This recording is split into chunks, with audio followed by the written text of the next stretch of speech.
আপনি যদি মনে করেন গাজা দখল করলেই তাদের এই সন্ত্রাসবাদ থেমে যাবে, আপনি ভুল করছেন।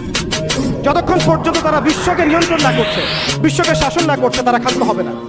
এবং তাদের মূল রাজনৈতিক পটভূমি এবং ভৌগোলিক অবস্থানটা কি হবে সেটাও তারা মেনশন করেছে। তারা চায় পুরো হোলি ল্যান্ডটা দখল করতে। এখন আপনি প্রশ্ন করতে পারেন যে ভাই হোলি ল্যান্ডটা কি? উত্তর হচ্ছে, হোলি ল্যান্ড হচ্ছে সেই জায়গা ইরাকের ইউফ্রেটিস নদী থেকে শুরু করে মিশরের নীল নদ পর্যন্ত, অর্থাৎ পবিত্র ভূমি আরদুল মুকাদ্দাসা। কোরআনে বলা হচ্ছে আরদুল মুকাদ্দাসা, ওদের স্ক্রিপচারে বলা হচ্ছে হোলি ল্যান্ড। তাদের মিসাক ইহুদিরা বলছে মিসায়া, এবং খ্রিস্টানরা নাসারারা বলছে অ্যান্টিক্রাইস্ট, যাকে আমরা চিহ্নিত করছি সে হচ্ছে মাসিহুদ দাজ্জাল। তারা এই হোলি ল্যান্ডটাকে স্বাধীন করতে চায়। তারা মিশরের নীল নদ থেকে শুরু করে ইরাকের ইউফ্রেটিস পর্যন্ত পুরো জায়গাটাই দখল করতে চায়। আপনারা যদি মনে করেন গাজা দখল করার পর তাদের এই হামলা থেমে যাবে, আপনি ভুল করছেন।